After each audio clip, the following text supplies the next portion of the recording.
আসসালামু আলাইকুম। রকেট, বিকাশ, নগদ যারা ইউজ করেন তা নিয়ে কিছু কথা বলবো।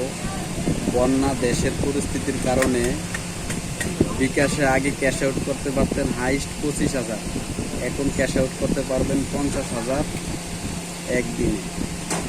রকেট আগে ছিল এজেন্টে ক্যাশ আউট করতে পারতেন হাইস্ট 25,000 12 ঘন্টার ভিতরে, এখন 50,000। নগদ আগে ক্যাশ আউট করতে পারতেন হাইস্ট 25,000, এখন আপনি 50,000 টাকা পর্যন্ত ক্যাশ আউট করতে পারবেন একদিনে। ক্যাশিং এজেন্টের থেকে ক্যাশিং করলেও প্রত্যেকটায় 50,000 টাকা পর্যন্ত ক্যাশিং করতে পারবেন একটা এজেন্ট থেকে পার্সোনালি। নগদ, বিকাশ দেশের পরিস্থিতির জন্য এরকম সুব্যবস্থা আপনাদের জন্য রেখেছে ইনশাআল্লাহ।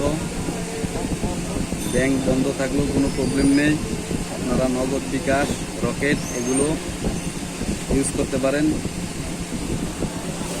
বন্যার পরিস্থিতির ভিতরে ত্রাণ বিতরণের সময় দয়া করে আপনারা কেউ কারো পিকচার, কারো ভিডিও ফেসবুকে আপলোড দিবেন না, কারণ আমাদের সম্মান মা বাবারা অনেকে আছে ক্যামেরার সামনে আসতে চায় না, জীবনে আসবে না, তাদেরকে মোবাইলে তুলে ধরবেন না ক্যামেরার সামনে, অনুরোধ করে বলতেছি। আসুন, দেশের পরিস্থিতির জন্য বন্যার্তদেরকে আমরা সহযোগিতা করি, আমরা এগিয়ে আসি ইনশাআল্লাহ। আসসালামু আলাইকুম।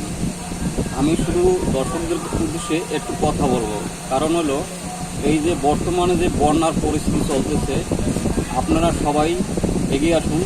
কারণ হলো এদের মাঝে কিছু ত্রাণ বিতরণ করার জন্য সবাই চেষ্টা করুন, যা যা সামর্থ্য আছে সবাই দেন, সবাই চেষ্টা করুন, কারণ এটাই ভালো।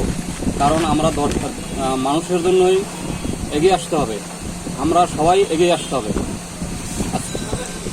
আমাদের এই ছোট্ট চ্যানেলটিতে আপনি যদি নতুন হয়ে থাকেন তাহলে অ্যাক্টিভ থাকবেন ইনশাআল্লাহ। চেষ্টা করব নতুন নতুন আপডেট, ভালো ভালো কন্টেন্ট আপনাদের সামনে হাজির করার জন্য যথেষ্ট পরিমাণ চেষ্টা করব। বিকাশ, রকেট এগুলো যেন আপডেট হয়েছে এই ব্যাপারে হয়তো অনেকেই জানে না। তো আপনি যদি ইচ্ছে করেন তাহলে এই মেসেজটি শেয়ার করে বিভিন্ন জায়গায় পৌঁছে দিন, এতে কাজ হবে, সবার জানা হলো, আপনার জন্য আপনারও সুবিধা হলো। ছোট ভাই মনে করে এই চ্যানেলটি অ্যাক্টিভ থাকুন ইনশাআল্লাহ। আজকের ভিডিওটি এ পর্যন্ত শেষ। ছোট বড় সবাইকে আমার তরফ থেকে আসসালামু আলাইকুম। ভালো থাকবেন, সুস্থ থাকবেন, দোয়া রইল ইনশাআল্লাহ।